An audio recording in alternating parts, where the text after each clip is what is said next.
샬롬! 사랑하는 고등부 여러분들, 오늘은 마가복음 큐티 헌정대 27일차예요.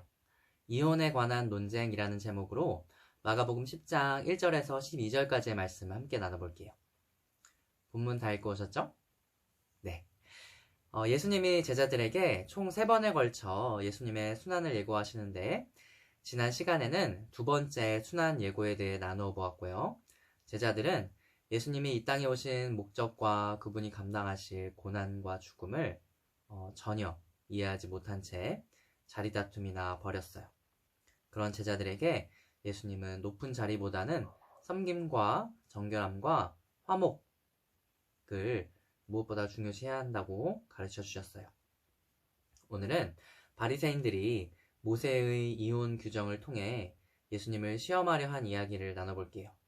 예수님은 모세의 그 규정이 하나님의 명령이 아니라 부득이한 허락이라고 말씀하시면서 이혼에 대해 다시 말씀해 주세요. 예수님은 유대 지경과 요단강 건너편으로 가셨다고 말씀하고 있는데요. 마태복음 19장 1절을 참고해 봤을 때 지난 시간에 예수님이 가버나움에 계셨고 요단강 동편에서 요단강을 건너 가셨다는 것을 알 수 있어요. 그리고 이런 경로는 유대인들에게 흔한 경로였어요. 2절에서 바리새인들이 예수님을 시험하여 물었다고 말씀하고 있는데요. 이것이 왜 시험이었냐면 당시 왕이었던 헤롯이 동생의 아내를 빼앗아 자신의 아내로 삼았기 때문이에요. 그리고 그는 그 완악함을 지적한 세례 요한을 참수형에 처했어요. 바리새인들은 이 사건을 배경으로 예수님께 질문을 하고 있는 거예요. 율법대로라면 아내를 버려서는 안 되는데 예수님이 율법을 논하시면 헤롯을 화나게 만들 수 있는 일이기 때문이에요. 그때 예수님은 신명기 24장을 근거로 말씀을 하시는데요. 모세가 어떻게 너희에게 명했느냐고 물으세요. 하나님의 명령이 아닌 모세의 명령이라는 것을 우선 밝히고 계시는 거예요. 무슨 말인고 하면 하나님의 본래 의도, 하나님의 본래 계획이 아니라 당시 사회상을 고려해서 모세가 이혼을 허용했다고 말씀하고 계시는 거예요. 당시 이스라엘에서 남자가 아내를 맞이한 후에 수치되는 일을 발견하면 이혼을 하고 내쫓을 수 있는 나쁜 법이 있었어요. 음식에 간을 맞추지 못했다는 사소한 이유를 수치스러운 일이라고 판단하고 이혼을 해서 결국 여자들이 버림받는 경우가 있었어요.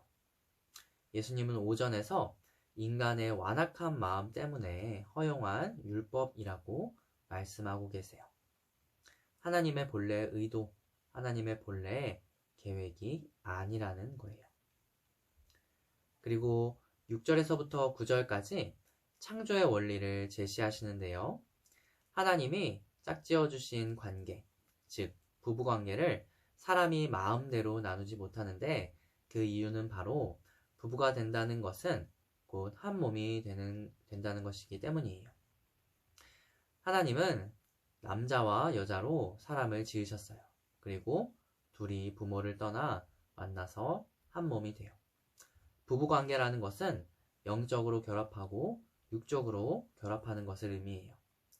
부부로서 정서적으로 깊이 있고도 친밀한 관계를 맺고 합법적으로 성관계를 맺을 수 있는 관계를 맺는 거예요.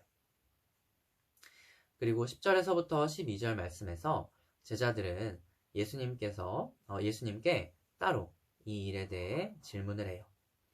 예수님은 이전에 했던 말씀과 같은 취지에서 설명을 해주시는데요.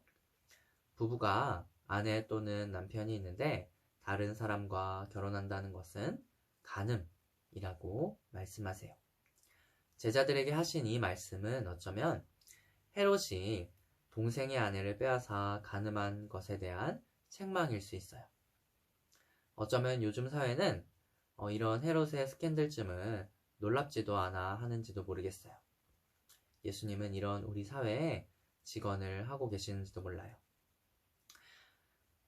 자, 오늘 본문을 간단히 살펴보았는데요. 우리가 기억해야 할 것은 율법에서 이혼법이 제정된 것은 인간의 완악함 때문이라는 거예요. 또한 부부관계가 가벼운 관계가 아니라 하나 되는 관계라는 것을 사랑하는 고등부 여러분들이 기억하면 좋겠어요.